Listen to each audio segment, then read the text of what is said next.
My name is Evgenia Emets. I'm an artist, I'm a poet. I'm also founder of Eternal Forest Project.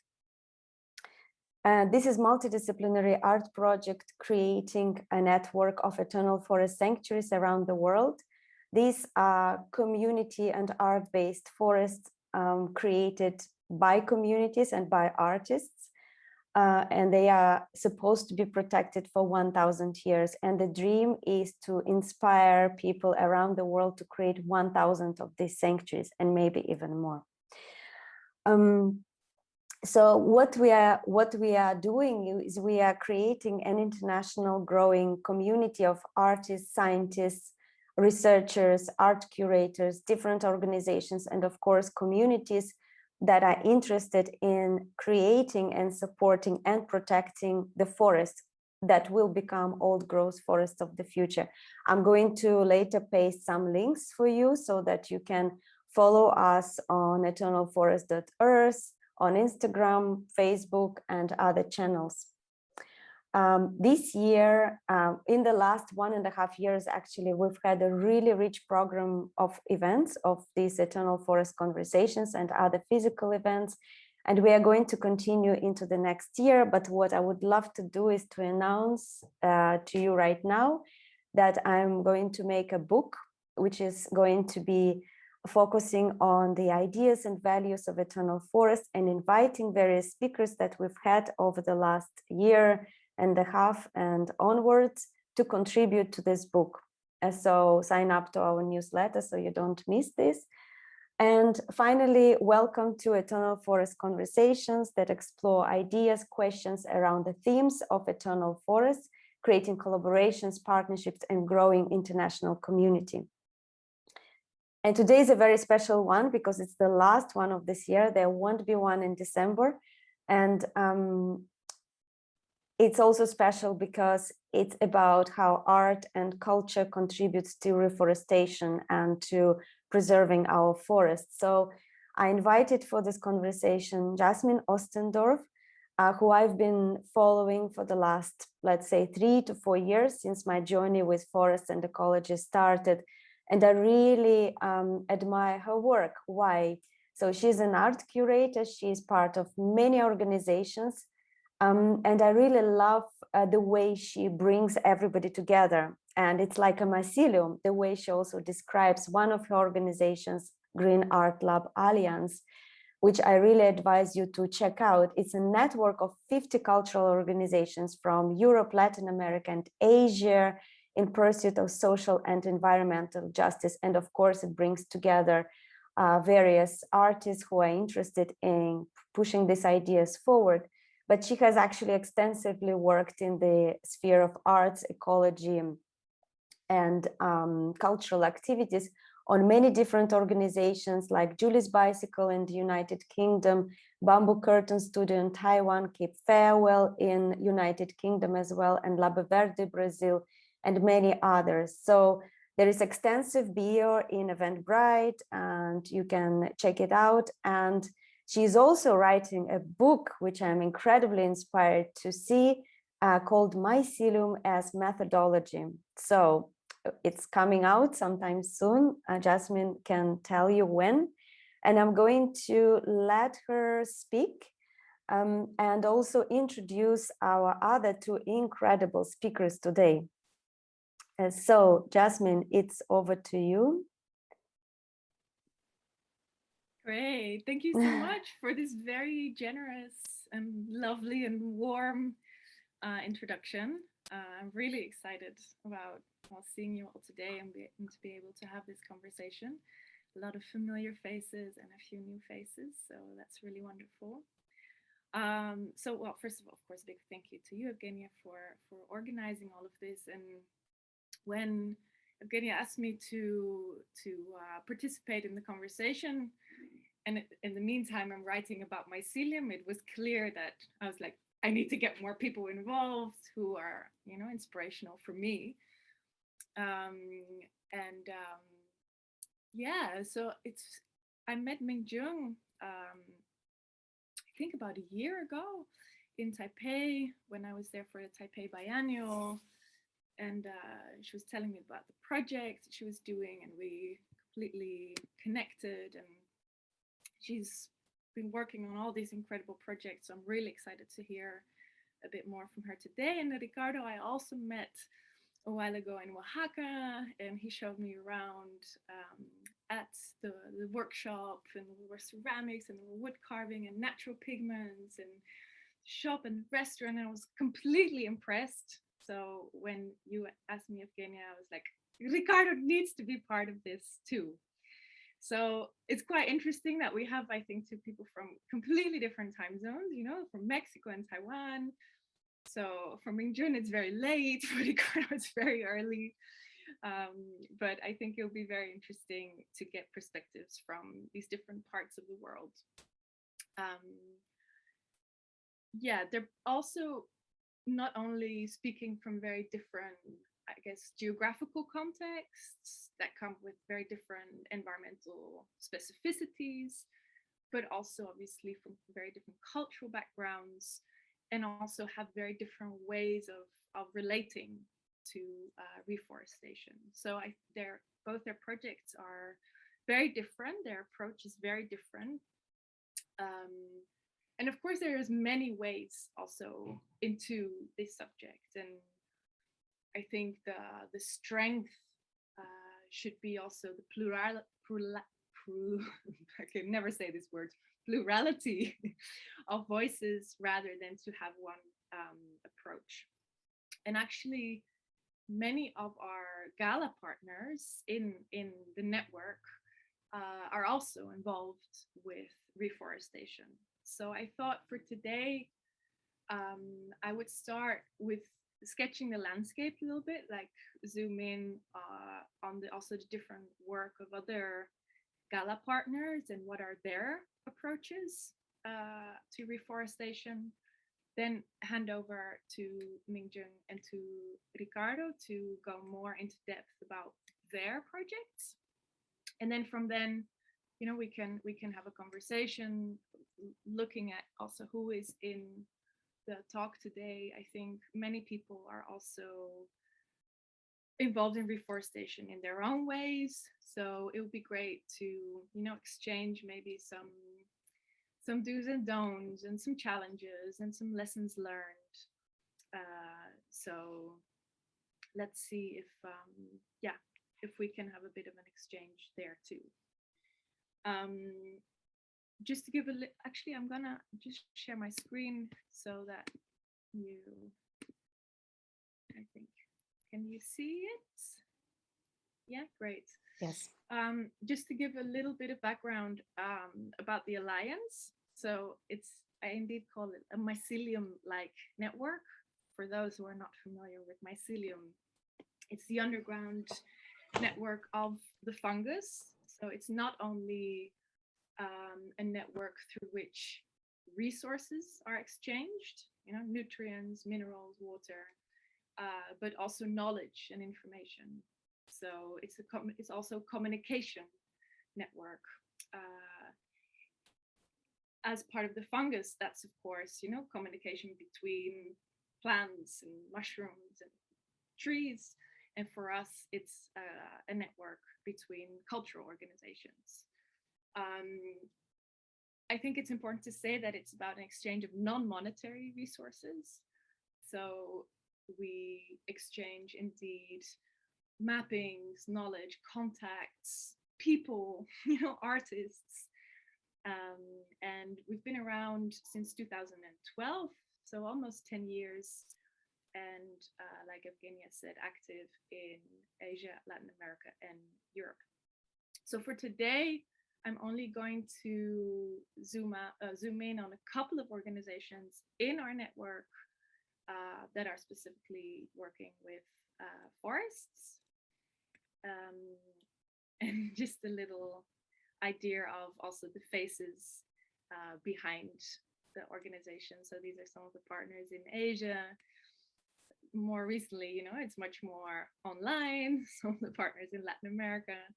And I'm sure there's quite a few familiar faces for you too there.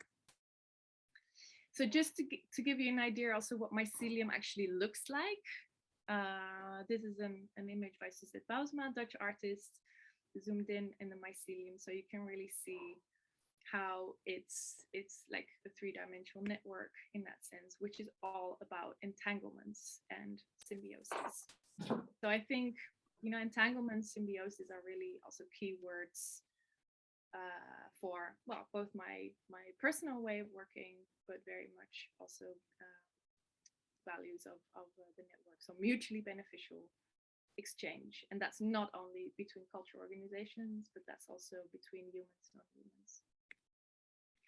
So yesterday I was just like doing a little brainstorm with myself, writing down like, actually, what are all these different ways then to engage with the forest? So this is not complete, but some things that just kind of came into my mind. I mean, Ming-Jiun will be talking also a bit about carbon offsetting. There is a forest that I work, I'm in Barbados actually at the moment in the Caribbean, and there's a forest that I work with here, Cocoa Hill Forest, where they actually use the forest for storytelling. You know, it's a forest that used to be a sugarcane plantation. You know, the island here has a long history of colonization and slavery, and so that has not only been very traumatic, obviously, for the people, but it's also been very traumatic for the landscape, where soil's been completely depleted because of the monocultures of the sugarcane. And there's big, you know, mudslides, and so the guy who is running the forest, Mahmoud, he is also telling kind of the history of the landscape by engaging people in that forest, and that showing that kind of the healing of the landscape also goes hand in hand with the healing of the people. So I think that's a really interesting way of how, you know, a forest can also tell a story about a place, and you can still see it in the landscape, you know, the undulations and on the path where there used to be the actual rows of the crops. And yeah, it's beautiful. I think it's a beautiful way to also tell the story. I mean, some of the organizations that I will be telling about today are also using, they are using research or expedition as a way of understanding rituals, ceremony, knowledge transfer. So not only, again, between people, but also between plants and species, a multi-species collaboration, biomimicry, inspiration, kinship. Yeah, I'm just naming a few. I'll also be talking a little bit about materials today, as that's also one of the resources that we exchange somehow in our alliance. One of the partners is very involved with conservation, and they have, you know, a privately protected conservation area in the south of Chile. Education, shelter, refuge, ancestors. There's many. So these were just the first things that kind of came to mind. But I'd be happy to hear also from you, maybe in the chat, some other terms or ways you engage with the forest. So that's more to open the mind about what's possible. Nope. So I'm going to start in Brazil today, a residency that actually one of the people in the group today also participated in, Miki. I joined this research expedition 2 years ago now, which is in the Amazonian rainforest. From Manaus, you go down with the boat deep into the forest, where you are joined with other artists, but also with scientists, mostly connected to the INPA, so the Institute for National Amazonian Research. Whilst being in, you know, this obviously incredible, overwhelming, alive landscape, you get lectures from these different scientists that would look into, for instance, dendrochronology, so learning to understand the age of the tree. We had lectures about the domestication of the Amazonian rainforest. So understanding, that this is not a wild forest, but people have been living in these forests forever. And also that it's very likely that it was even very densely populated many years ago with a lot of forest people or other indigenous groups. And also how you recognize the traces of that by edible foods, but also what they call terra preta, the black earth, which is a form of incredibly fertile compost that is human made by knowing how to make the perfect composition to create this very fertile earth. So they're one of the partners there in Manaus, so the capital of the state of Amazonas, connecting artists and scientists to do this research, and also very interesting projects come out of it. It's not only this kind of experiencing the beauty of the forest, because of course that is something that we might associate with the forest, is it being a very serene experience of beauty and very calming, or doing forest bathing.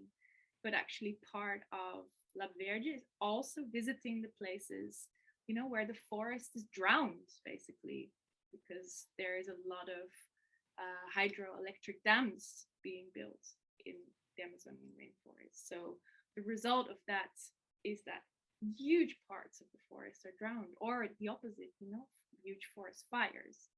So it's not only this being amazed by the beauty of the forest, but it's also seeing, this dark side of actually what is the reality of the forest, particularly in this part of the world.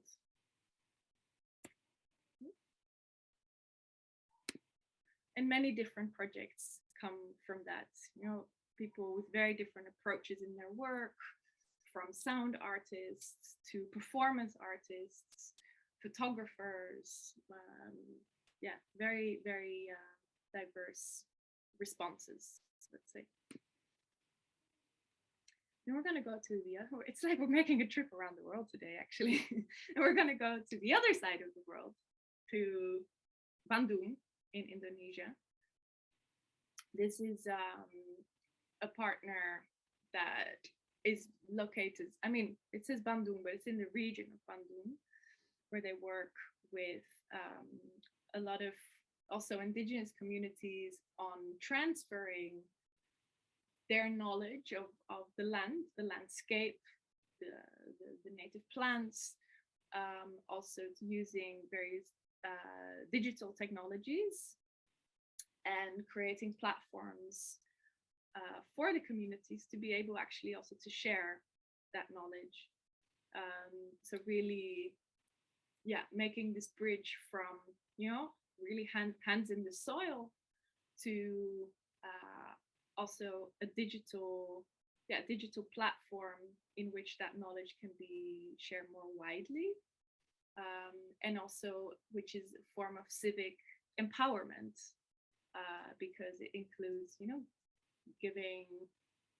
giving them skills to be able to monitor their own data, for instance, or to do, DIY critical making your own,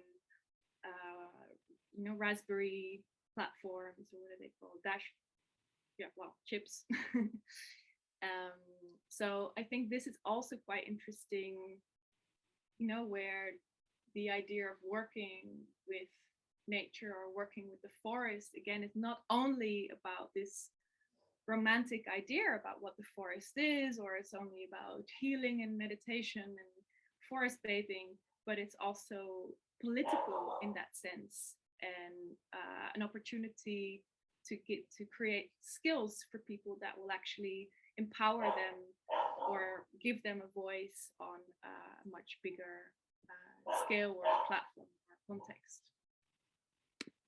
So I'm just going to run through these a little bit, and then if there's questions about them later, I can always either answer them or connect you to the organizations.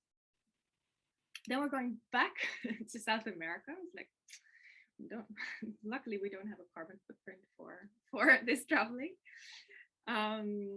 With Fundación Mar Adentro in Chile. This is the place where I mentioned, where they are actually stewards of 882 hectares of privately protected forest in the south of Chile, particularly around the Araucaria tree, which is this amazing, this is actually not the picture that you see on the slide, but Araucaria tree is this amazing huge tree, which is also considered the national tree of Chile, that gives off the piñón, or pinhão in Portuguese, which is this amazing seed, which is very delicious.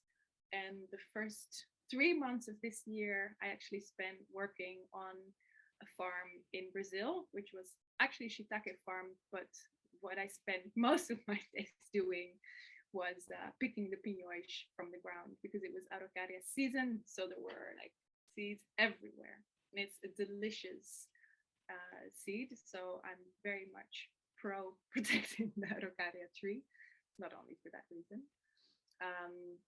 And so that area is called Bosque Pehuen, and as I said, it's privately protected. So in principle, there is no people who can go to this forest or visit this forest, but they do organize residencies for artists, again, also working with scientists to do specific research in this area.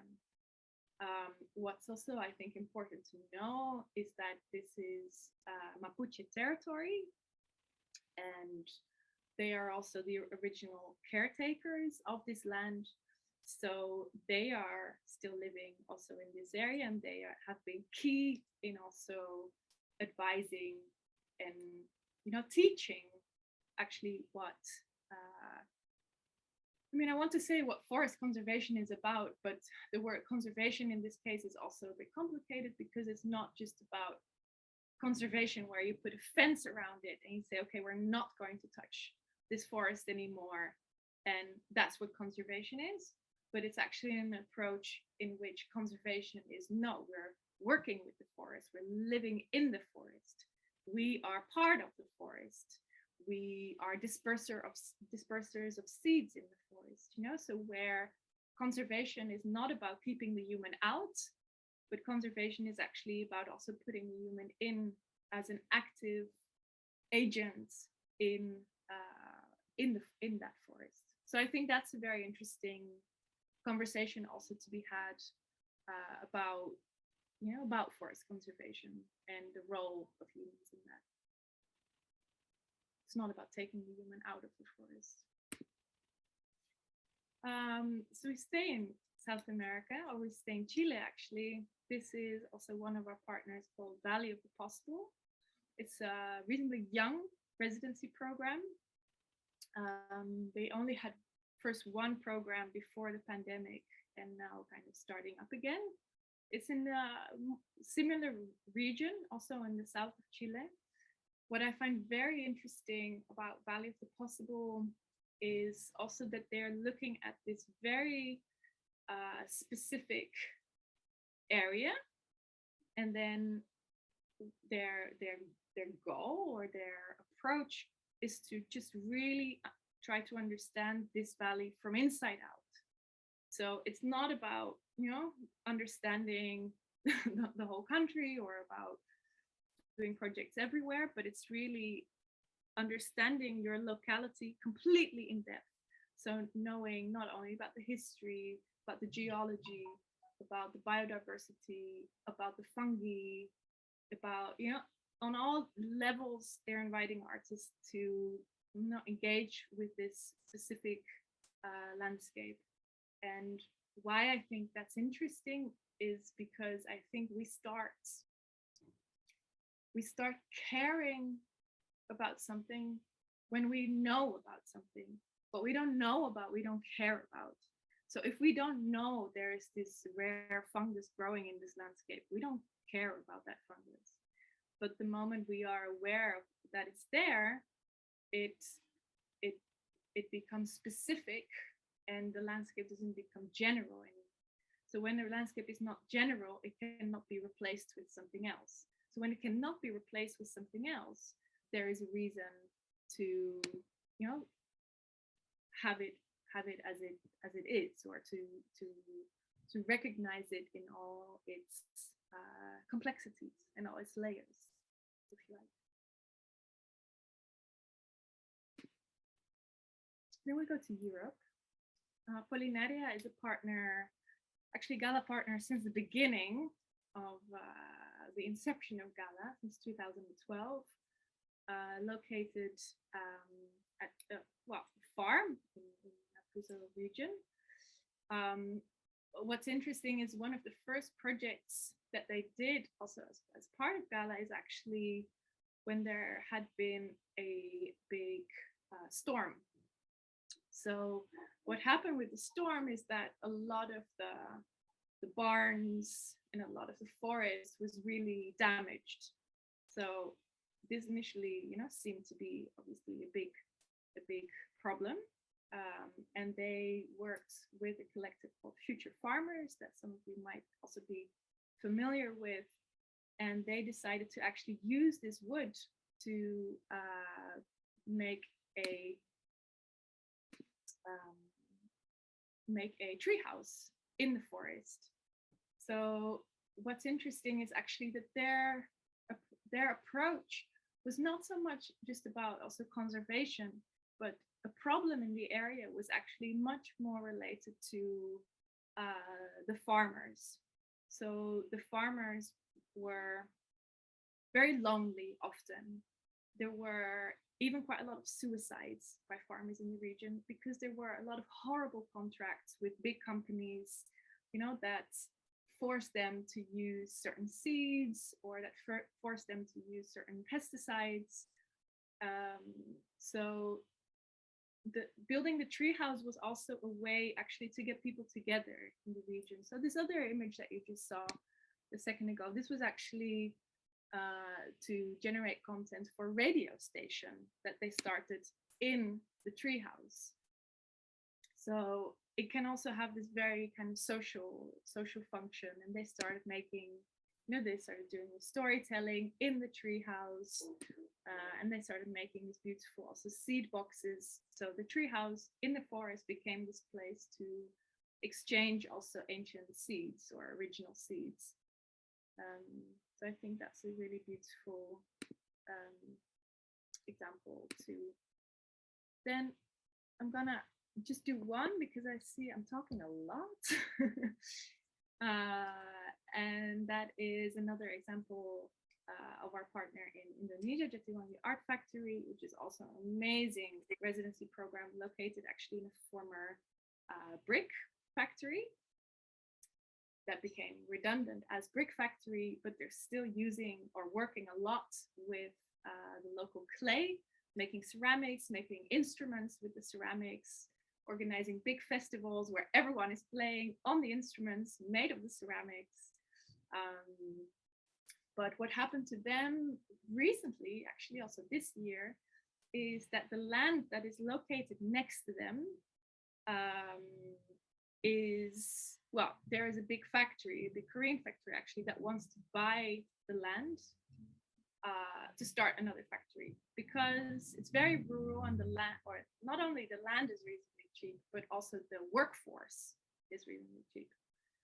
So there's a lot of, Nike, Adidas, big factories in the area.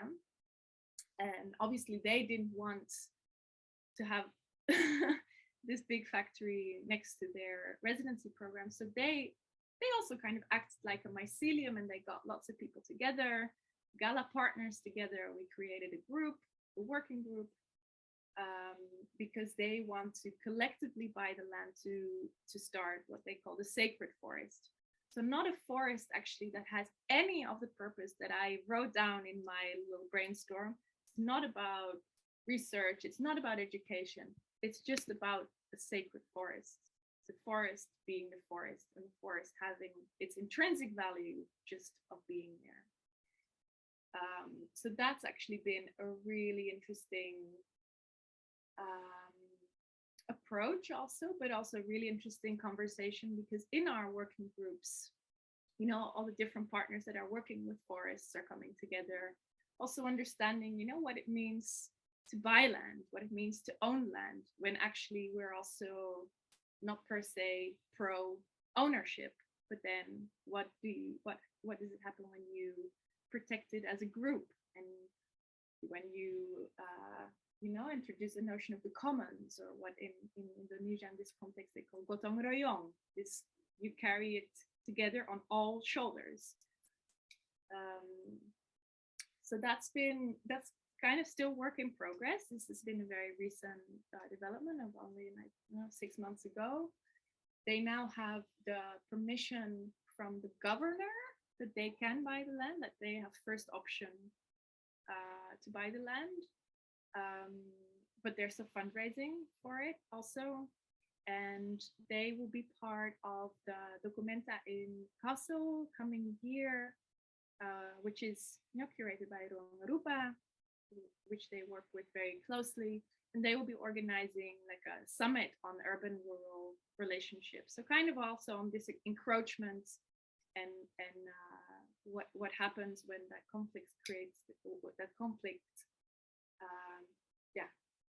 comes to existence there, and how you can relate to that as an artistic community.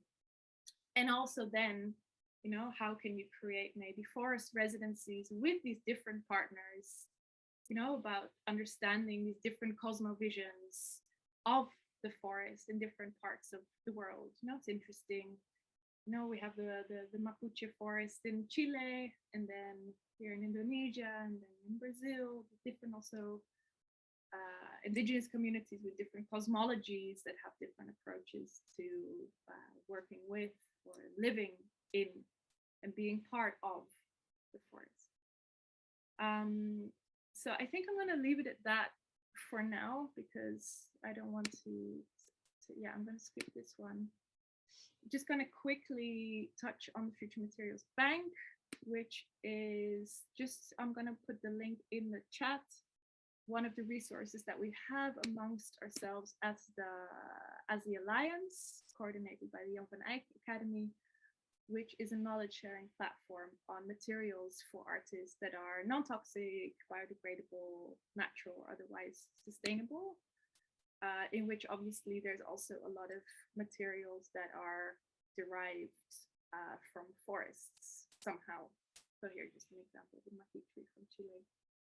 So I'll put that link in the chat, but I'm gonna hand over because I see that time is running out. I talk too much, but it's pure out of excitement.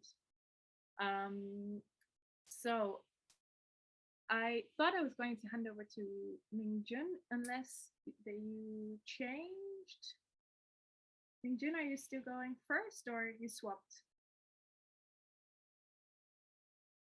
I can't hear. I can go later if Ricardo doesn't mind. Ricardo, do you mind? I'm okay, yeah, don't worry. Yeah, cool. Then, I'm gonna stop sharing this. Share. And yeah, I mean, like I said, we met a while ago. I was super impressed and really excited about all the work that you're doing. Also, I think you're working with a very special tree, the Cabal Tree, which might not be familiar to everyone in the chat or in the talk. So yeah, if you could tell us about your project, that would be amazing. Hi everyone, good morning. Okay, good morning from Oaxaca. Something very good to say is that I am very glad to find a group like you that get interest in this kind of projects. I was talking with Jasmine about that a lot, that in Mexico and in Oaxaca, we have a lot of art groups and cultural groups. And the minority is something about forest and something about environment. And it's not because the people don't want it, it's because Oaxaca have something very particular that we call it, but a way to call it is desterritorialization. It's like a lot of projects and a lot of movements are taking our territories from us. Big projects, minery, all that kind of stuff. So in this case, do you have earphones by any chance? I think you're in the wood workshop, right now? exactly, I am. Yeah. Exactly, that's why I the mean, noise. It's music to my ears, but I'm not sure if we can like concentrate on what you're saying. Do you have earphones by chance? Let me find someone's. If it's gonna take like less than a minute, then go for it. If it's big deal, then don't worry. No, it's just 1 minute. Sorry. Thank you so much. Thank you. Yeah. I'm just aware that we might not be able to concentrate fully on what Ricardo is saying. So I was just aware that, yeah, I could not listen so well. I'm just putting also the link of the Future Materials Bank in the chat. Fantastic. Okay, it was easy to say to the team that let's keep quiet for a bit. Oh, thank you so much. Okay, so okay, so Oaxaca is like, it's like very interesting in this moment because not in this moment, I think always. I'm going to talk a little bit. I'm going to share my screen. I don't know if I can, but let's see.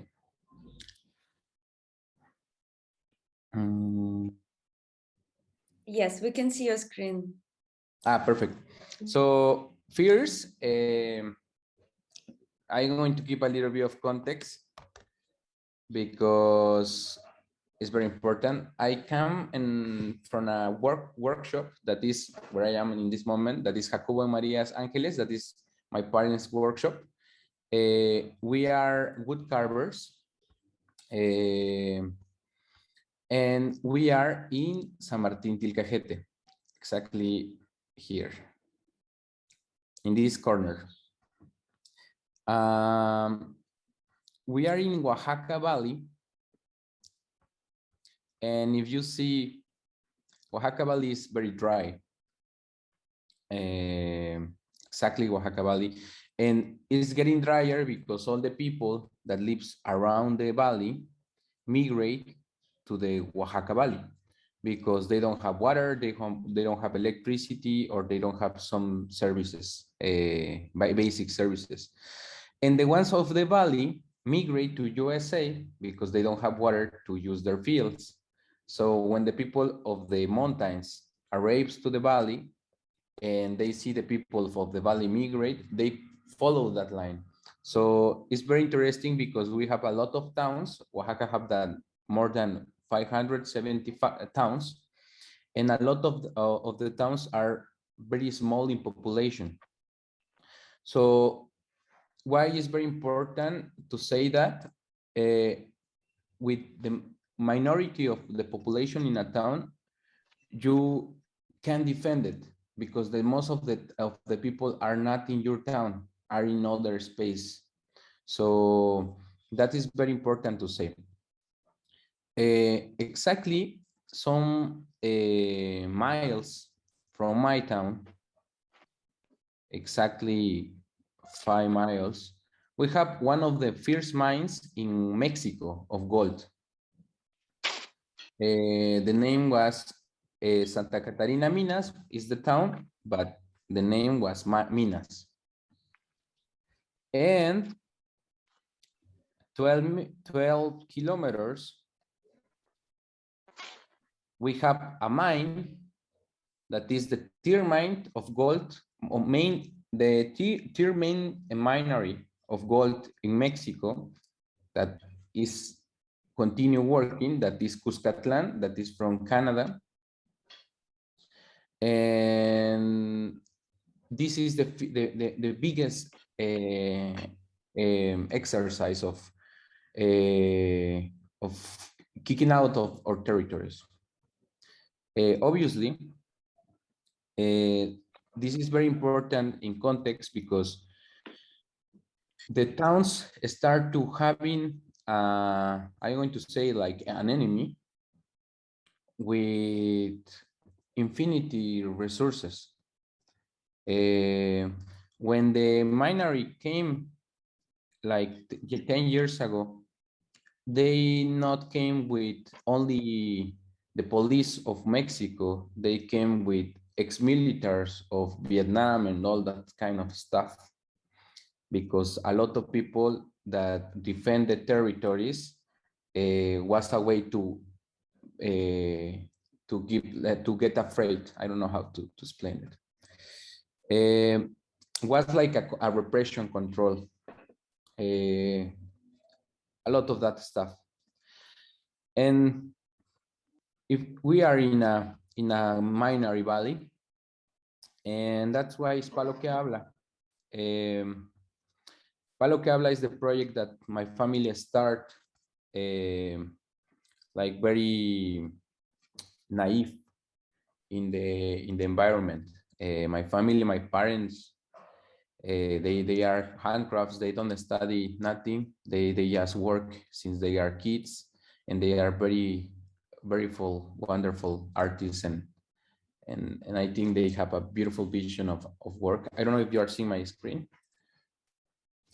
Okay, so Palo Chiabla is a project that my family start, and I get involved when I was in high school.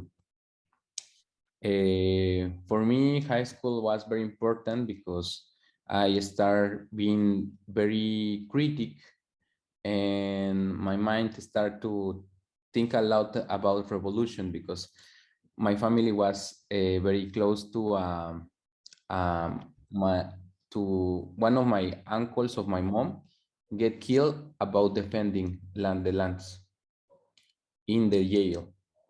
So that's kind of experience are very common in Mexico when you are trying to defend something, and more if it's territory or nature.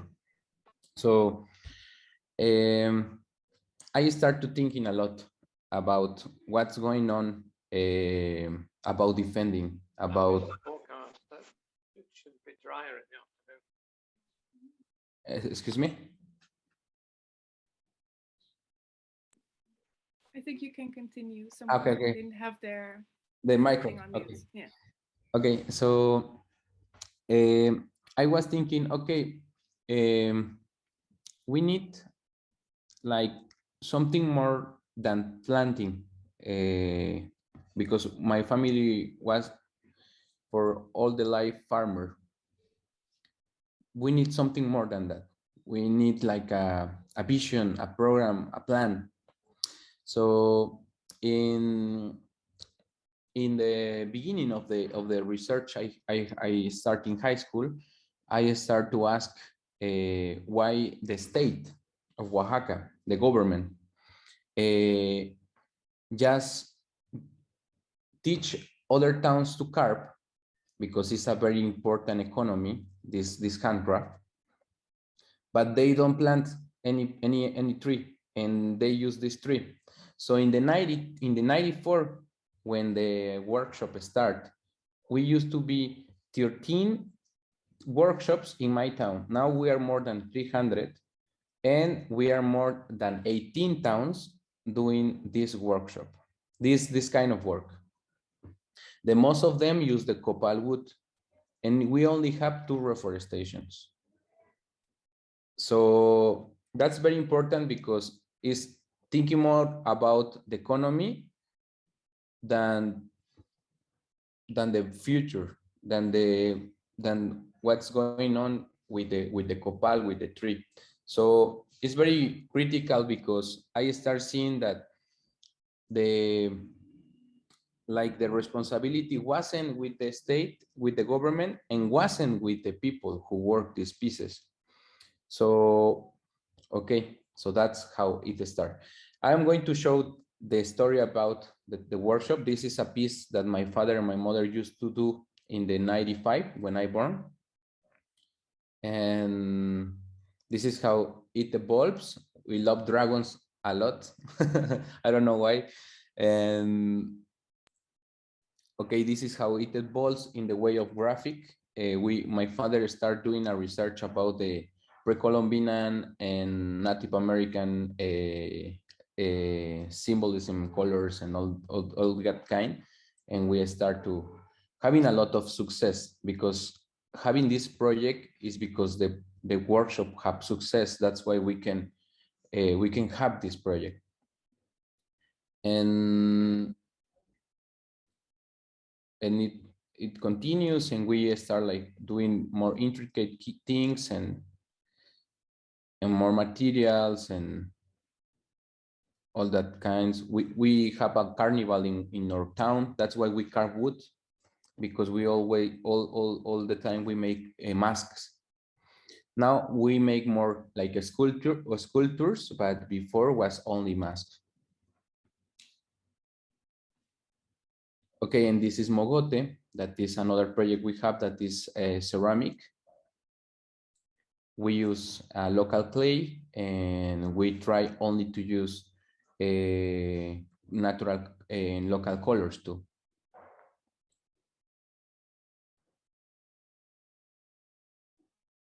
Okay, so Palo Chiabla used to have only one mission, that was planting corn, like planting copal, and planting copal like planting corn. But those two exercises was very different. But that's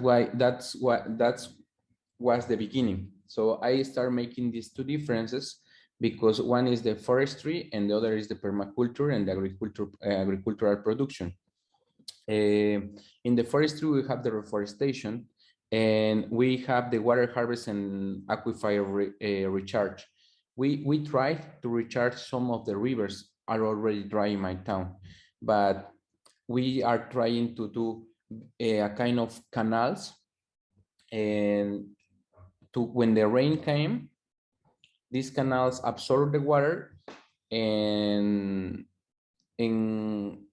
recharge some of the main zones that used to be humid, but now are dry. So we do it in 3 and 2 points of the town, and we only use the water that rains. In the permacultural and agricultural, we think a lot about the food sovereignty and the native seeds preservation. And the main thing about this is that I really like had cross feelings with the field, because a lot of people leave their fields and leave their town because they can survive only planting and only eating their foods that they plant, because the people don't pay the real cost of the investment of the seed.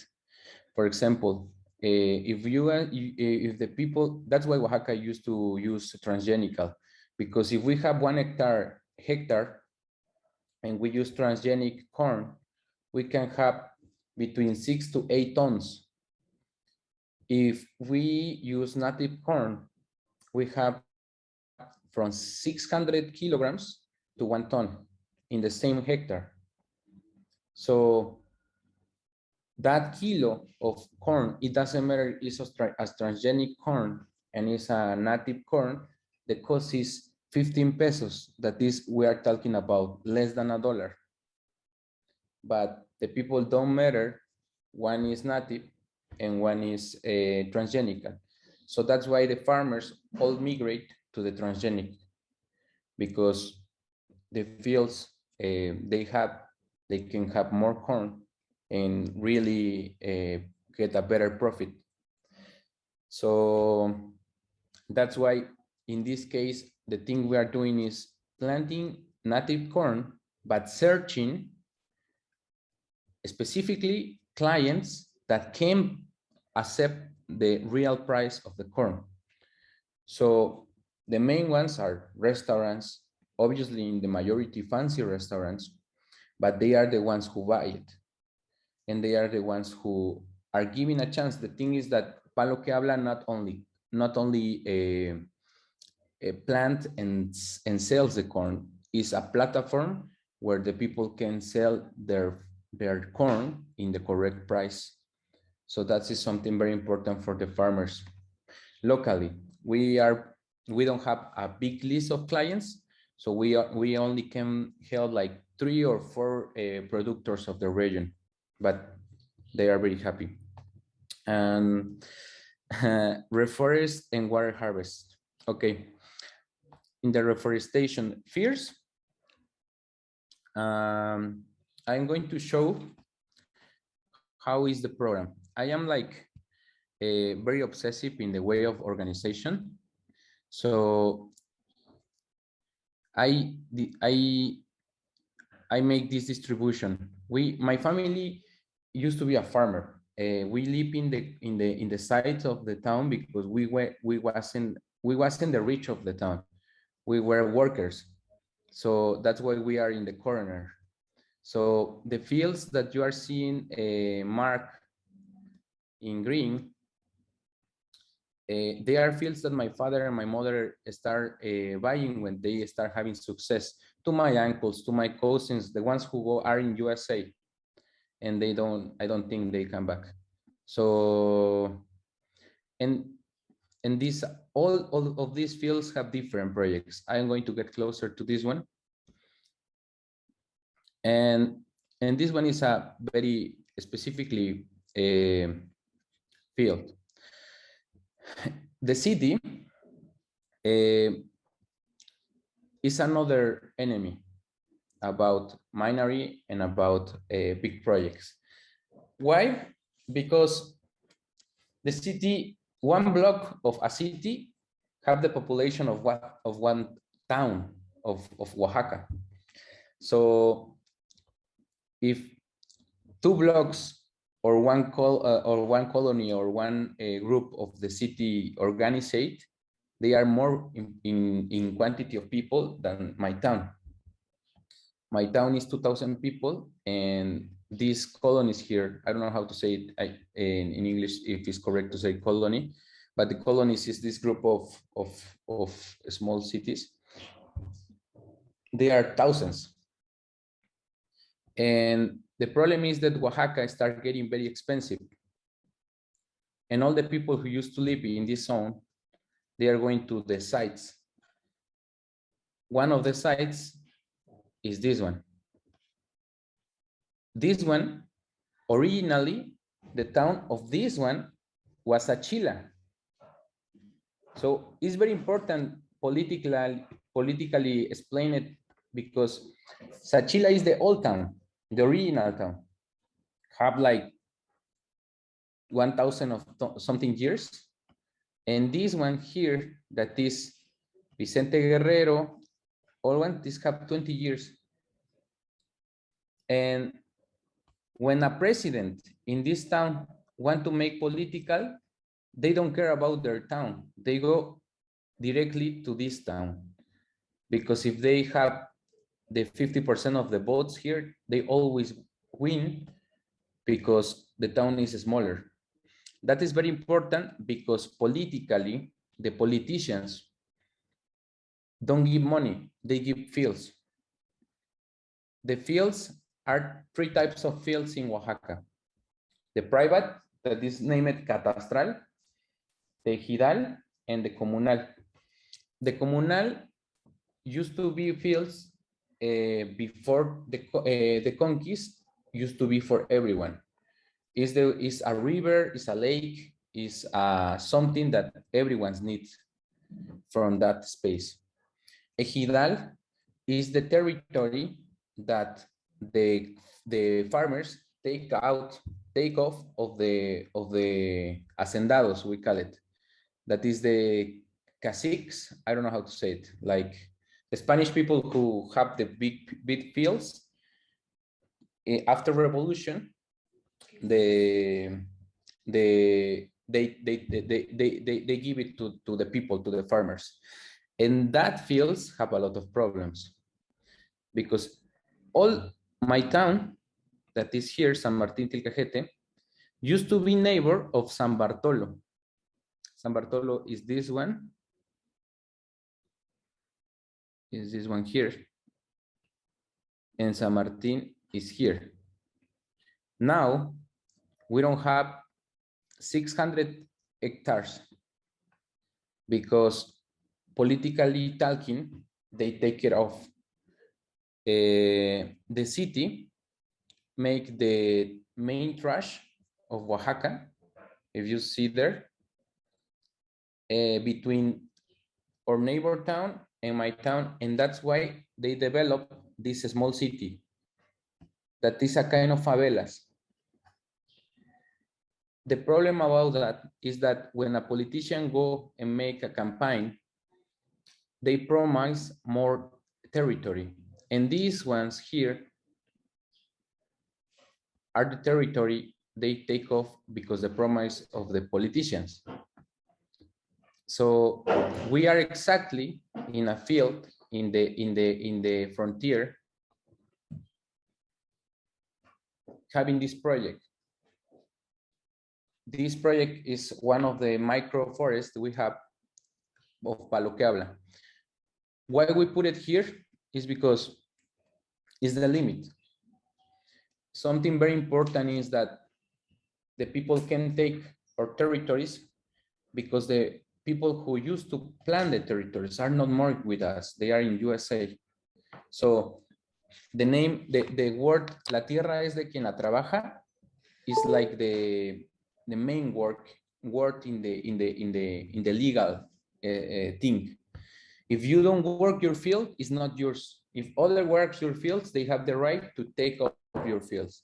So it's because the most of the town pay attention to the handcraft economy, and they leave the fields and don't give the attention to the fields, and other ones start living in the fields, keep all the rights to take it. So that's why my town lose a lot of fields. So that's why Palo Chiabla is a way to defend it, to defend our fields. And why? The people who is going to live here, they have 3 or 4 houses because they own a lot of the small ones here. Not all the people we have in our workshop here where I am, like 100 of people that lives there, or they are from there and work with us. And they say that when you buy a land in these areas, the people say you need to build it in a month because it's a way to own the space. They give very cheap the land, but you need to build something in less than 3 weeks, a wall, a room, anything. So that gives you the right to take the fields. That's very particular. I am giving the context of the town, why Palo Chiabla talks about defending the fields. So Ricardo, that's, can I just briefly interrupt? Because we have yeah. 5 more minutes before we move to Ming-Jiun. Just Okay. so you know. Okay, Yeah, okay, thanks. perfect. So that's why all the fields we have, we try to give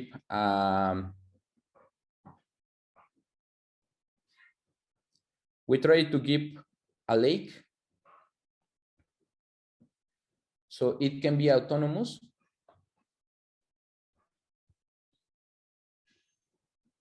So the fields don't depend of us. Obviously, we take care like 6 years. You can see it here. So that's why we call it this harvesting.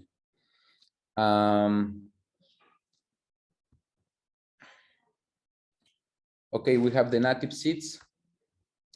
They are my grandpa's.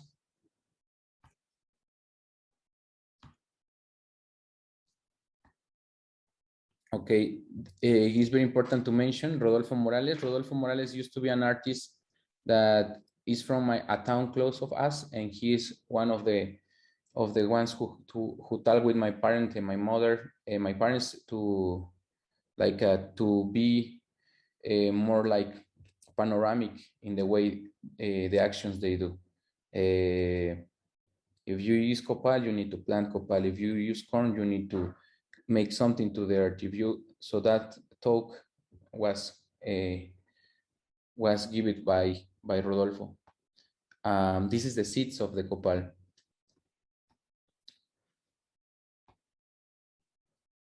Okay, we have a model. We already have 11 reforestation. We plan this year more than for the 11 years 40,000 endemic trees. We reforest 28 hectares, and we have 2 years about with the Adopt Tree program, and we like to be transparent, and we are making this model to be replicated in other towns. Okay, so here is how we make this like a kind of meetings. We make a convocatory to the towns.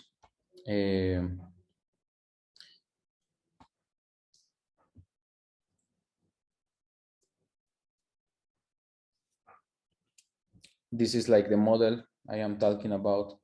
The water, we use the gravity, so we only use the rain, and the ubication of the water retainers are like very specifically studied, so it can be functional. This is part of the team. Now it's bigger. This is how it looks in the dry season, the first process of the esqueje, that is the one of the germination process of copal. We have the two types. We have this one and we have the seed.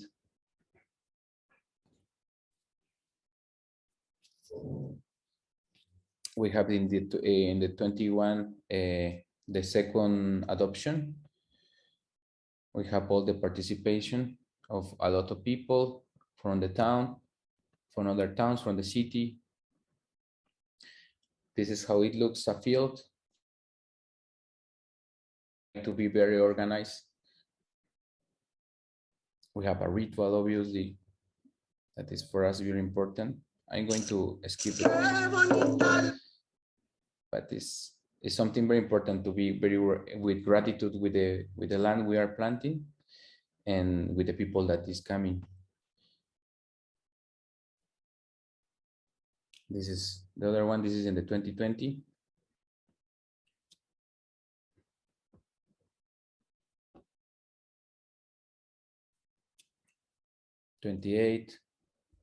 Obviously, I have some pictures in before, but it was very bad pictures because it was a very bad camera. But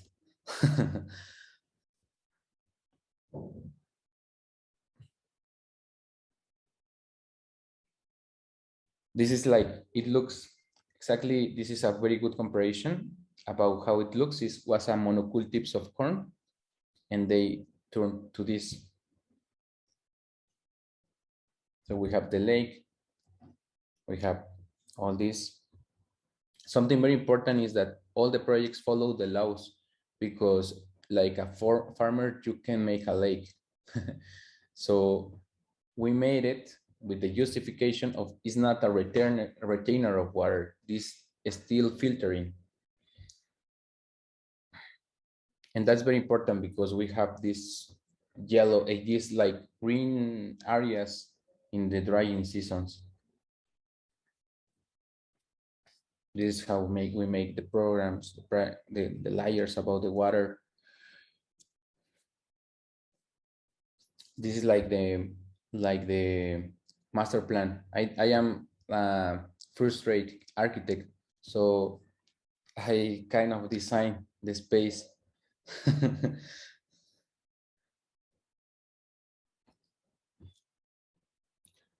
This is the one that the case I showed you that is the main project. I think this is going to be like the central park of the favela in the future.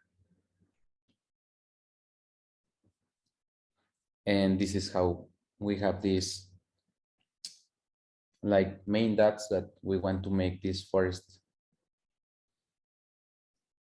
And we have this project that is, we want to make the first farmers research space where the farmers go and capacitate people, and the people that is an engineer or have more knowledge about academic knowledge come and to share to the farmers. It's a school that we want to make in my town. I designed it with an architect that is a friend to have this like a seats, like a panel, like of the bees, like honeycomb. And it's because sometimes we are not going to have money, so we can make only one, and then we can only make the other one, so we can share the walls. So that's very, very important. And this is the program Adopt a Tree. You're invited, everyone here, to adopt a tree. We provide the land, the space planning, the machinery, the map and registration. When you adopt a tree, we plant it and we give you the coordinate. So when you came to Oaxaca, to my town, you can find it. So we have all these kind of species here. So you can see which one is yours and what kind of tree is the one that you decide. And this is an example. We put it the name and we plant the tree and we take care of them 6 years. And this is like the cost and all the information. I don't know if you want it. And this is the social media of Palo Chiabla. And I am very happy to say that exactly yesterday, we finished the map of the 2020, the 2021. Sorry. It's not working. But you can see the, okay, in this.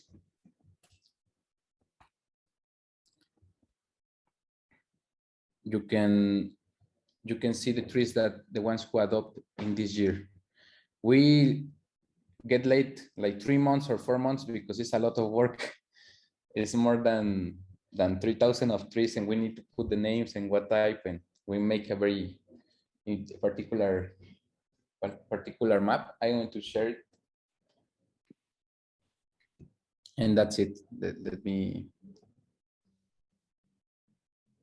Great. Maybe you can also put some links in the chat where people can adopt a tree, or maybe also some of the videos that now we couldn't see, but they look also really interesting.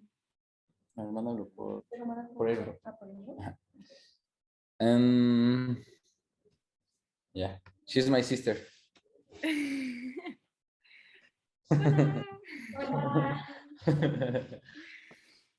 No, yeah. Ricardo, this is really inspiring and just also very, very impressive. And I see also in the chats that everyone is, you know, feeling really inspired and impressed, and I'm so happy that you could make the time to tell about all these things that you're doing, because I know it's also very busy, you know, running the whole program and with the whole team. So yes. No, thank you so much. Really, really inspiring. No, I am very happy, Ming-Jiun, for being here, and Eternal Forest for giving the platform here. And I am very happy always to share this project that is 18 years of my family. Yeah, that's incredible. It's so long. So I'm going to share you the map. Oh, yeah, So this map is this land here. And this is the 2021. So the one we have a lot of adoptions. So all the trees, if you see, have the number and the name of the type of the tree. So I'm going to share you the link. So that's it. Yeah, I Sorry. think everyone in the chat should, should adopt a tree today. Yeah, you're right. Thank So you I so am very much. happy, and Ming-Jiun, it's going to be a pleasure to hear you. Yeah, I'm also very much looking forward to hearing from you. Yeah, thank you so much, Jasmine. No, Thank you so thank much. you. Thank you. Ming-Jiun, over to you. It's getting very Okay. late for you. I'm very aware. Yes, it is. So I hope you But can still. I'm very inspired and getting exciting now. Good. So hi everyone, this is Ming-Jiun from Taiwan. I'm a contemporary curator based in Taiwan. And I'm sorry that I wish to go after Ricardo, because I realized that what Yasmine and Ricardo shared are successful and inspiring projects. And in terms of my project that I participated in, it's kind of a failure experience that I want to share with you and maybe discuss with you and gain some advice from you, perhaps. So I'm going to share my screen. Is it working for everyone? Yes? Okay, cool. Right. So I've been an artist and curator for a while, over a decade, and I've been participated in several environmental or tree planting or wood industry related projects in the past 6 years. And in 2019, I was invited to take part in one of the projects in the Taipei Biennial 2020. So here today, I'm not going to share any of my successful or beautiful art projects with you. I'm going to share this project of a seemingly failure process now, which is still going on, but I want to hear from you what you see and what you would advise me to continue with it. So here's my reflective thoughts of Arts of Coming Down to Earth. This project is called Arts of Coming Down to Earth, and it is a project that's initiated and led by the artist Stefan. He's a French artist, and he was invited by the two curators from France to join the Taipei Biennial 2020. And for my role at the beginning, to be clear, this is not my project. This is the project that I take part in. So to begin with, in 2019, as you can see in this timeline, I met with the curator and I get to know Stefan, the artist who proposed this carbon sink project. And I met him by email.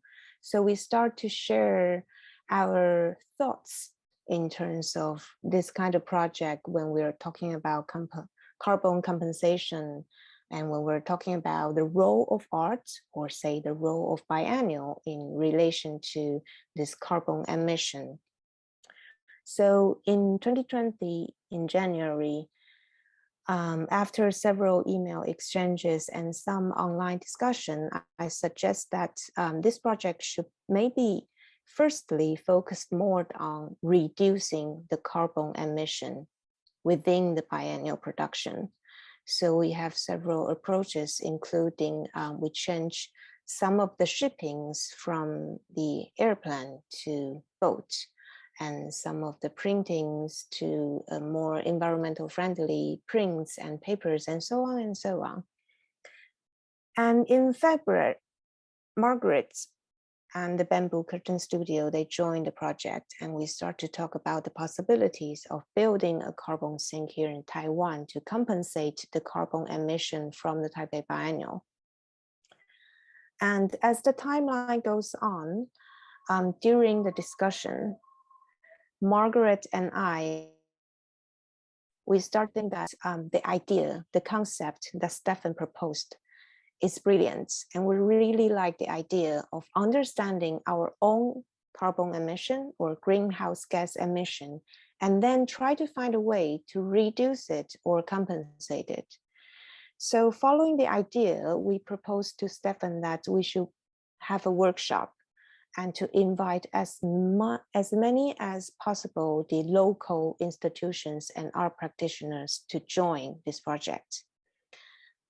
So in this process, the project then divided into 3 different steps, and I will show you in the next slide.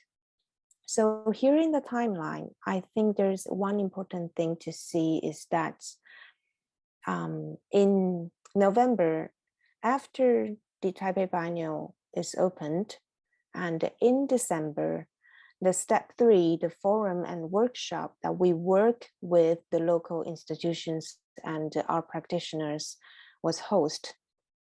And then in April, we have the criticism and talking about how this project that has created a reforestation was wrong. So let's move on to the next project. Okay, here. So this is the structure of this project, also of coming down to earth. At the end, we have 3 steps. Step 1 is evaluation. So Stefan, he's an artist, but also has an environmental engineering background. He knows how to calculate and evaluate the environmental footprint of an institution or for certain events. So after collecting all the data provided by the Taipei Fine Arts Museum, he has this result of 390 tons of greenhouse gas emission of Taipei Biennial.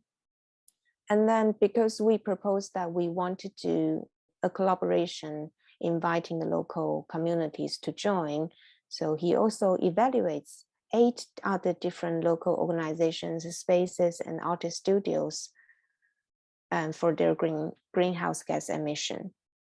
And here we see the red part, the step 2, regeneration. This is the part where Stefan wants to build as a carbon sink at the beginning. And the reason I stress that at the beginning, because during the time of developing the project, we realized that it is not very easy to reforest a forest that can compensate 900 and 390 tons of carbon. So Stefan proposed that maybe we should leave the idea of compensating the carbon emission and focused on doing something to create an eco-friendly forest that can invite people to understand this whole relationship between the greenhouse gas emission and our creation and people's daily activity. And for the step 3, where Margaret and I joined, was the forum and workshop. We invite local and international professionals to give talk, including Yasmine. And we have a mix of art institutions and practitioners to participate in workshops. We discussed intensively on how and what we can do to reduce our carbon emission. Oh, wait. Right. This is how it looks like when we are preparing our workshop. As you can see on the left, this is Stefan, and on the right is the curator Martin Guinart of the Taipei Biennial, and the rest of the participants, including Taipei MoMA or Taipei Fine Arts Museum or other art spaces, or who were being evaluated during the process. And this is a workshop hosted in a basement of Taipei Fine Arts Museum, and this is Yasmine giving a talk introducing material bank. And this is us. And this is during the workshop we are discussing with the participants, talking about how different sectors of these participants, we can reduce our carbon emissions. And we share our conclusions in a way. And then at the end, we all signed on a manifesto. And these all sounds very good, right? These all sounds perfect till now. But then here comes where went wrong. This is a photograph while Stefan was still in Taiwan. This is for the step 2, reforestation, or say regeneration. Here in the picture, we can see 2 professors of forestry industry. They are the professionals, and then they show us where they plan to do this project for this regeneration. And Stefan and I, we took a walk to the site, and we see all these beautiful forests, and then try to understand what's their plan and what's their methodology of doing this. And it all sounds good because we trusted them. They are the professional, right? So where went wrong? This is the part that I want to share with you. As most of the cases, and also what Ricardo shows, that these arts and environmental activism are mostly led by the individuals or local or communities. But in this case, it's quite different because it's an action and production by Taipei Fine Arts Museum, which is a public sector, is a governmental institution. So here's one thing, when we have this, in a way, very ambition projects that we want to imagine, we want to conceptually compensate 390 tons of carbon emission. And that means over 10 hectares of forest. And that's a lot of tree, all in once, that has to be planted and to be monitored and to be preserved, to be seen, and then to be calculated in the future so we can understand if this is working. So where went wrong? The went wrong might be the carbon emission and the carbon mirroring, or say the carbon sink or carbon neutrality. Because as I said, during the process, we realized that it is quite difficult, or even say impossible, to compensate. So the carbon sink is not actually an option. But then the professors whom I showed to you, them and 2 other public governmental institutions who work professionally with the Taipei Fine Arts Museum, they believe that the concept can be experimentally executed this time, which means that they decide to do this project in the manner of carbon neutrality, no matter what, because they believe this can be a very important experimental action in Taiwan, because none of that has been done here in Taiwan. And this creates a contradiction between the artist's idea and the actual production. So that's where it went wrong at the first stage. And here comes the second stage. What kind of forest we want for this project? Is it an eco-restoration or some other kind of forest? So if there is any forestry scientist or academic in this group, you might know that what I'm talking about, because there are so many different kinds of forest in terms of the forestry management. When we're talking about managing forest, there can be many different kinds of forest, weirdly, in our human perspective. So these two parties from the government, which I'm written down here, the Geotechnical Engineering Office and the Taipei Forestry Technology Association, they are both professionals in terms of this, but then they decide to build economic forest in this project. So that's the second thing that went wrong. And then here comes the third, the methodology. In this carbon neutrality, and we understand that there is a system, it's called MRV, which means measurement, reporting, and verification. And we do not have very clear or say understood widely methodology, the MRV system here in Taiwan yet. There are some, but not an official one. So that's the third thing where went wrong when these projects aim to do this carbon neutrality. Sorry.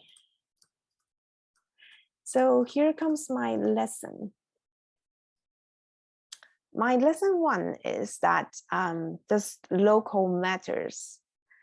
It might be strange for me to ask this, because from the very beginning, when me and Martin, the curator, and Stefan, the artist, we were discussing the possibilities of creating this carbon sink at the beginning, we actually proposed many possibilities of building this carbon sink. There are seaweed, there are mangrove, there are whales even. But then tree planting seems to be the most confident and measurable way for the artist. But then coming back to the side of Taiwan, Taiwan is a very, very, very small island. And the forest coverage of this island is over 60%, which is a lot. So basically, this small island has a lot of forest already.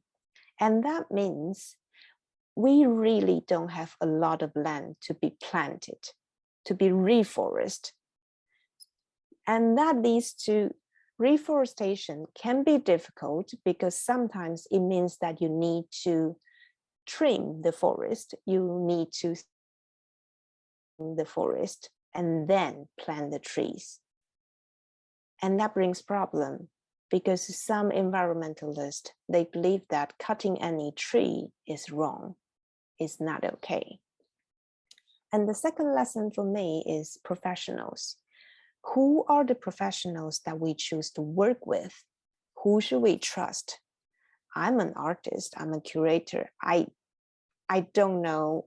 I mean, they are the professionals. They work for the government, they work for the universities. I believe what they said to me, but apparently there are many different opinions, even in the same field of the profession. So that comes the second lesson for me. When artists want to work interdisciplinarily, who should we work with and how should we work with them? And the third lesson is that after this controversial criticism, some of the friends really, working in the arts, they start to criticize, pointing at our noses, saying that artists should do artworks, should not cross the field, should not try to plant trees because we don't know how to plant trees. So here comes my question. What is the role of art in all these caring and all these emergency situation? Because we all know that art should play a part in it, but what and how can we play it? And for the last lesson is that the method, when we have a concept, when we have a beautiful concept that initiated by the foreign artist, how can we adapt this concept and along with the theory and then make it a practice that's really suitable for the idea locally and sustainably. So here is my sharing today, very quickly, but it's a very complicated project. I hope that give you enough of ideas of what's the failure that I addressed and that I want to discuss with you about. Thank you. Great, thank you so much, Ming-Jiun. That's so interesting and like so insightful, and I think it's also so important that we can be open about our practices and what are these challenges, because it shows, you know, the complexities on so many different levels, environmental specificities, political contexts.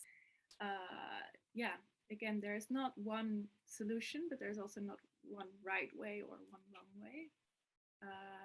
So yeah, it's really interesting, and thank you for sharing your lessons and being so yeah, we all need to be transparent about these things. That's the only way also to learn. Yeah, again, I think, I mean, I would have many questions, but I'm also again aware of the time, so I would like to maybe give the floor, our audience, a chance to ask a question if there is any. You don't have to write it in the chat. I think it's just fastest if you open your camera and your microphone and go ahead.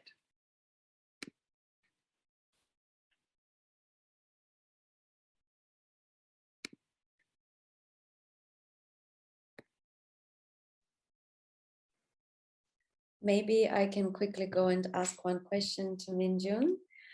So I'm really curious, like if you had a chance and you were still, this project was still ongoing and there was still a kind of a door opening, a slightest possibility to continue or just do it differently, what do you feel could be a different approach, or where, in which kind of turning of this project would you go differently? Would it be something that would be different rather than carbon sink approach, or would you take perhaps more time working with local communities and mapping a little bit deeper and engaging local communities in a deeper way? Would you take a different approach working with forestry and different kind of bodies that and scientists as well? So it's just, yeah, I kind of already start going into possibilities, but I'd love to hear how would you approach that differently if there was an opening? Thank you. Thank you for the question. And as I said, this project was Stephen's project, but I'm speaking about this project because almost all the lessons and all the problems are local problems. It's not really on the artist side. So for me, as an observer and who is taking part in it and knowing some of the details during the process, I would say that if there is a chance for us to revisit the whole process, I would say time might be the most crucial element for us, because it was at the end of an year, and it's so bureaucratic to say this way, but at the end of the year, you just have to get things done so your budget can go through.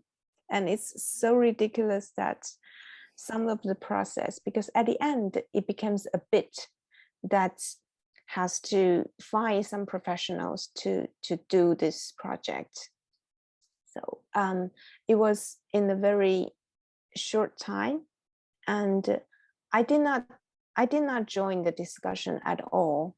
And as far as I know, Stephen, he joined very little of the discussion of the bit, how to produce this bit as well. So with very little knowledge and understanding of how the Taipei Fine Arts Museum proceed, it's really difficult for us to say if it can go any better. But for me personally, I love the idea of creating a carbon sink to reflexively looking at what we have done for a biennial or for an exhibition or as an institution. So I would say, if I still love the idea, I would try to find other ways to working with smaller community or individuals to create an action that's related to our daily life. For example, during the process, I asked a professional forestry friend, he's a friend, and he said to me that there are many ways creating carbon sink in our daily environment. For example, we can grow vine and we can grow grass. We can create rooftop garden, things like this.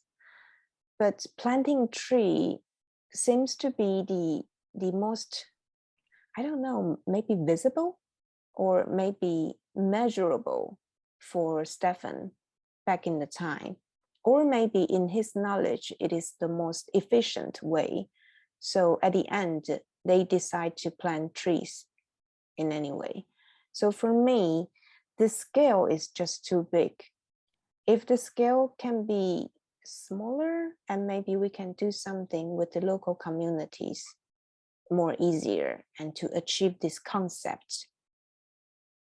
Does that answer your question? Yes, thank you so much. So basically we're going back to the context, right? What's really applicable and what is relevant to that particular place where you're working, to the land, to the island, to the whole idea that there are already a lot of forests and maybe there are other things that are actually not covered. I also feel sometimes when people talk about planting trees and recreating forests or reforesting, it's just like one of the most fashionable things right now when we're talking about carbon sinks. So actually here is a catch. So is it really relevant in this specific case, or should we be doing something else? And I guess that when we see such a big project with so many institutions involved is also the question, when we got to the middle of that production, are we even gonna turn around and kind of change our navigation in that sense that it requires quite, acknowledging also, well, maybe in that case, it wouldn't exactly work and maybe we could do something different. And I guess it's not always easy. Thank you so much. Yeah, you answered my question. Can I just jump in here? Some of you know that I used to run an organization called Centre for Contemporary Art and the Natural World, which for 8 years was based in a working forest in southwest England. And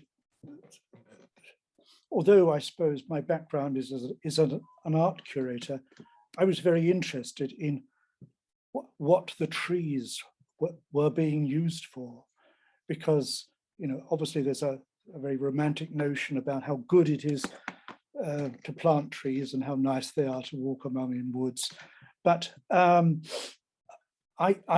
found that there's obviously another kind of artist that is interested in trees, and that is architects and designers.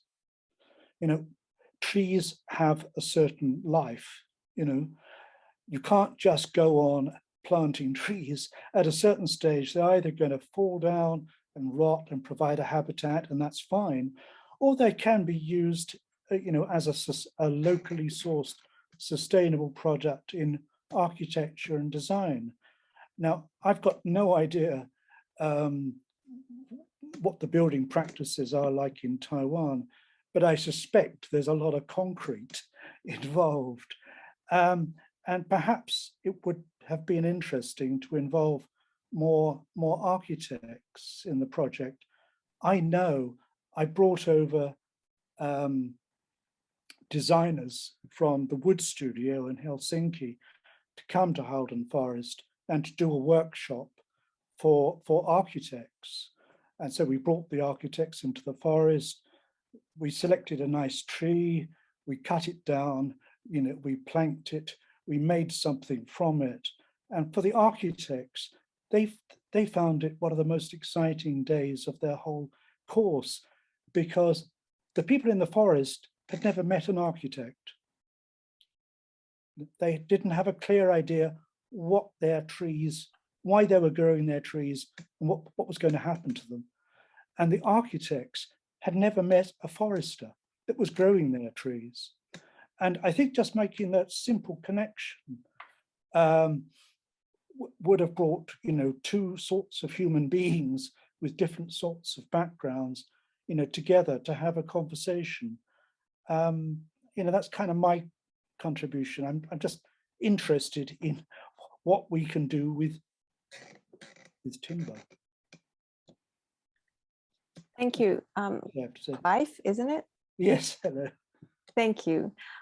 This is a super great question because I curated a show. It's called A Rhythm of Tree Form in the Forest. And it is exactly about the wood industry here in Taiwan, in Alishan. And during the research process of for this project, I crossed upon the exact concept that you just mentioned. Okay, so if we come back to the carbon sink, tree, in the eyes of scientists, a tree is a carbon sink by itself. But each of the tree, it has a certain amount of carbon sink capacity. So if we cut down a tree and we make it as a material, not burning it, but we build a building or a furniture or a designer craft, things like that. It's a storage of carbon. Sure. So that's a good thing. And that's what this Taiwan government is trying to do now. Because here in Taiwan, the policy of wood industry is tricky.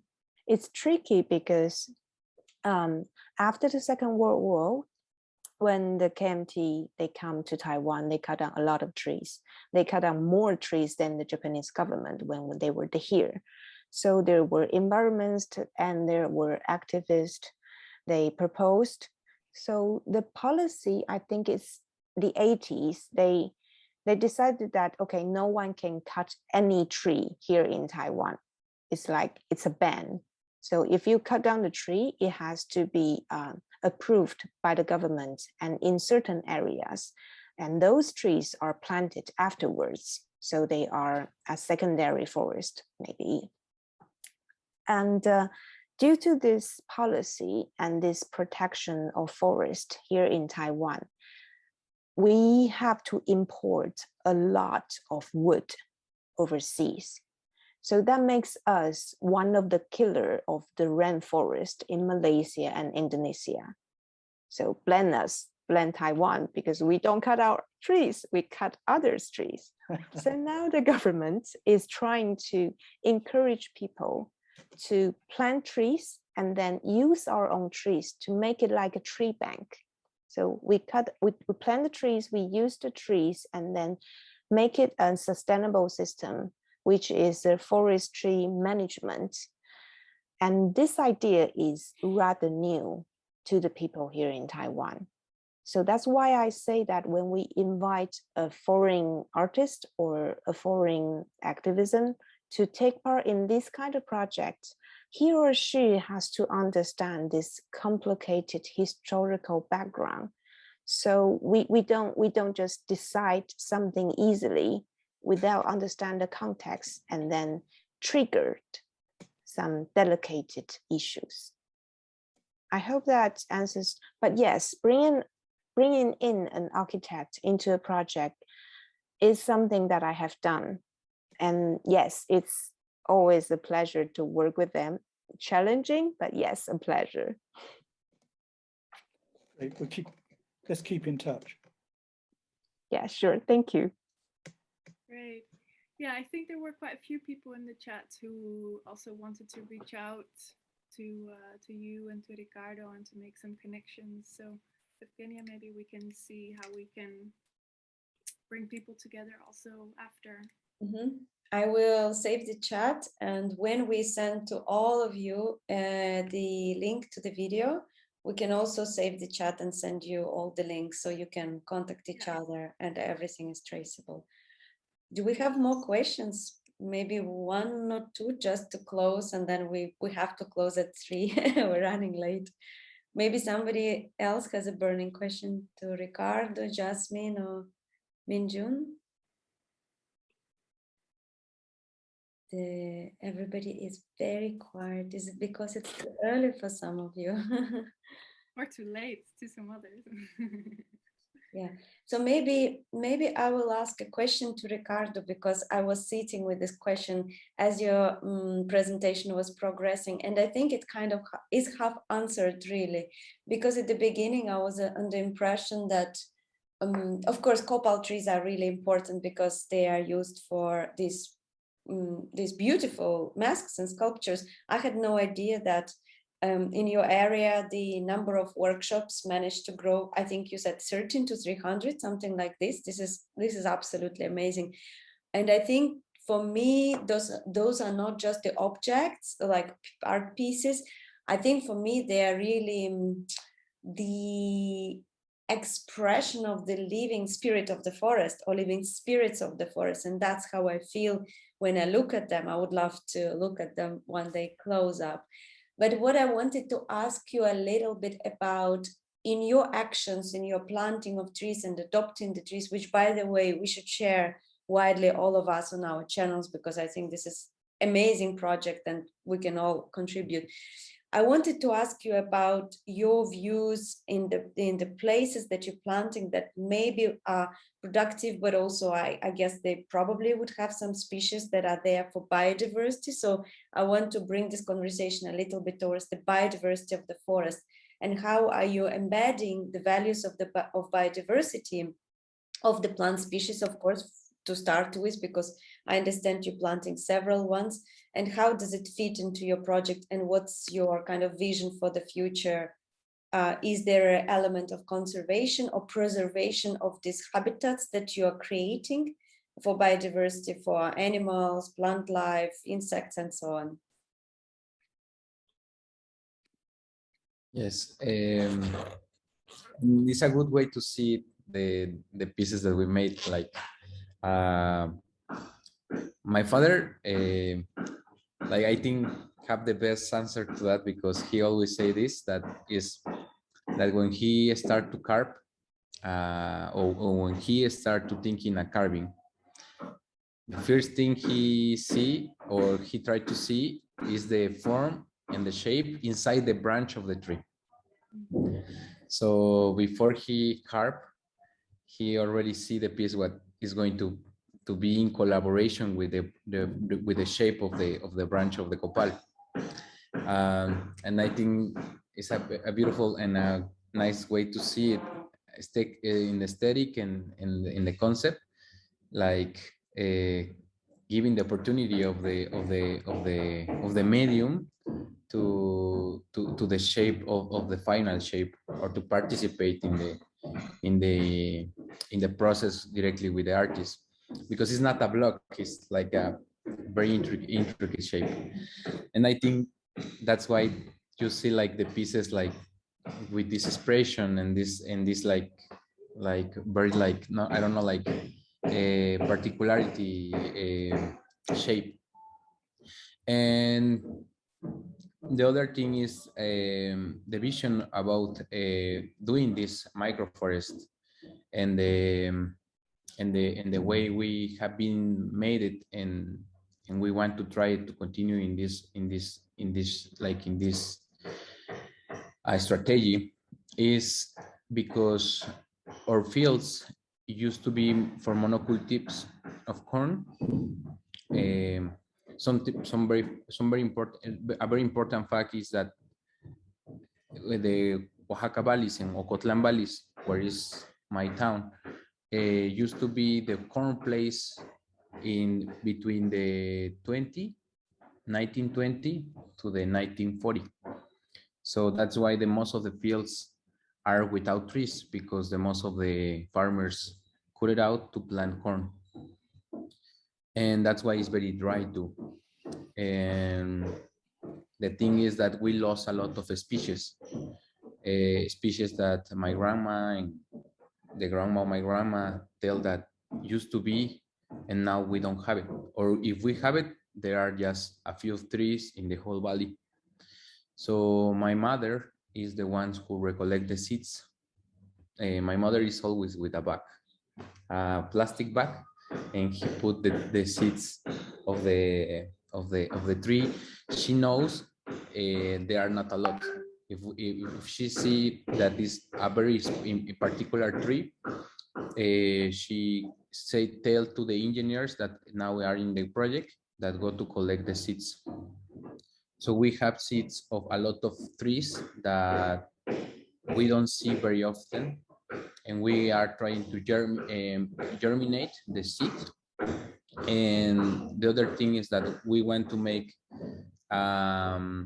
repository of seeds. We want to make this germoplasma, almacén de germoplasma, like seeds, seeds like is, I don't know, like a seed bank, like a nursery. Mm-hmm. A seed bank, but only of native trees. The thing is, in the last part of my explanation, I say that I want to make this research center for the farmers. That's one of the rooms is going to be the seeds bank. So for us, it's very important that because in the future, we have the plan in 70 years doing 9 microforests that are going to be connected in 9 towns of the valley. The thing is that we want to make accessible the towns in bicycle and in walking.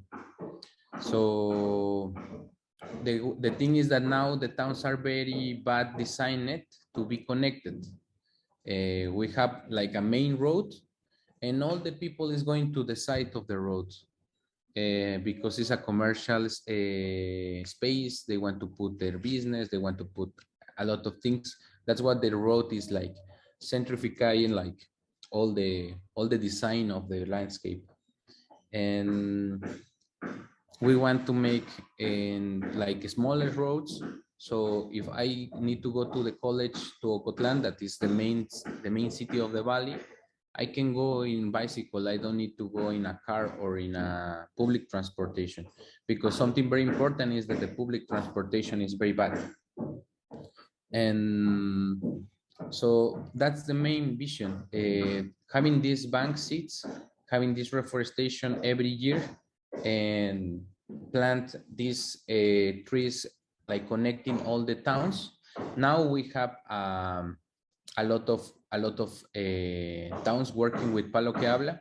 We have been planted in 6 other towns, not only mine.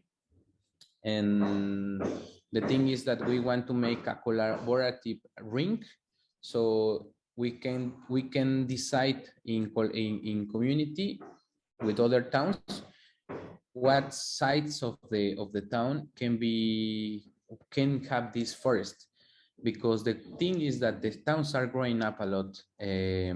All the people that are coming from the sierras, from towns like a kind more farther towns from the valley, are arriving mainly in Ocotlan and other towns, because it's not very expensive. So they can buy a land, a very small land. So that is like I don't know, like designing very weird the landscapes of the valley. And I think we are in the moment to have this microforest, thinking about like in a future, in a park, in a college, in a lake, in an open space. That's the thing that don't happen in the colonies, that they start to thinking only in the moment, and they have their houses, but they never have an empty space. So they are very crowded. They don't have a space for anything, like for a park, for a football, a soccer field, anything. So they don't have for services like hospitals, sports. And that's why is a big problem because you have a crowded population with an empty space, an open space, a green space. So that's why that's the goal. Doing it with native trees. Thank you, Ricardo. To me, it sounds like you're solving not just like one issue, but actually multiple issues. It's absolutely incredible. I have some really fun ideas. I will maybe connect later how to also show people the values that these growing forests are bringing and what kind of species appearing. So we can talk about it more. So maybe thank you so much for answering this question. This is like you always like give more in-depth information, so we can go for hours. Maybe I will pass back to Jasmine just to let her like close this conversation. Yeah, no, I want to just my head's exploding with ideas and thoughts, and it's been really enriching and really interesting. So yeah, just a huge thank you, Evgenia, for organizing, and Ricardo and Ming-Jiun for speaking, but also everyone who attended, because we're like almost 2 hours, 2 hours later. All right. So no, it really, thank you so much. And I think it really shows that, you know, particularly Ricardo's last answer, that the forest is not just the forest, it's entangled on so many levels with people, with communities, with politics, with biodiversity, with the soil, with the water. And I think, yeah, that's also how somehow, you know, we're all in very different parts of the world, but we're also all connected. And I hope we can keep on nurturing those connections also after this talk. So thank you all very much for participating and for your time, and let's stay connected. Yes, absolutely. Thank you so much, Jasmine, for agreeing to do this conversation. Thank you for bringing Ricardo and Ming-Jiun on board. I learned so much, and I'm super happy for you to share anything you would like to share inside Eternal Forest Facebook group. You can either, if you're already not part of it, you can just enter and I will accept you, because I feel we should be sharing these learnings on a longer term basis. And of course, Ricardo, you need to send us your ask for the tree, for becoming the guardian of the tree. I'm on many different networks, so I'm super happy to share that. So as I said before, we don't really have an event in December. I'm taking a deep breath and rest and going to the woods and reconnecting with my inner guidance. And there will be one in January. I don't know which one yet. I'm also happy for any of you to suggest the speakers if you would like to hear specific projects or hear from specific people, specialists, artists, art curators, scientists, and so on. And huge, huge gratitude for being able to pull this off, joining from huge distances apart. This is fascinating. And yes, forests are with us. Forests are incredibly political places. That's what I learned today. Jasmine started off with that, and I kind of, yeah, I accept that. I take that. Thank you so much, and I'm looking forward to seeing you again. Gracias. Thank you so much. Gracias. Thank you. Good night. Have a good day. Sleep well, Ming-Jiun. Bye. See you soon. Thank you. Take care.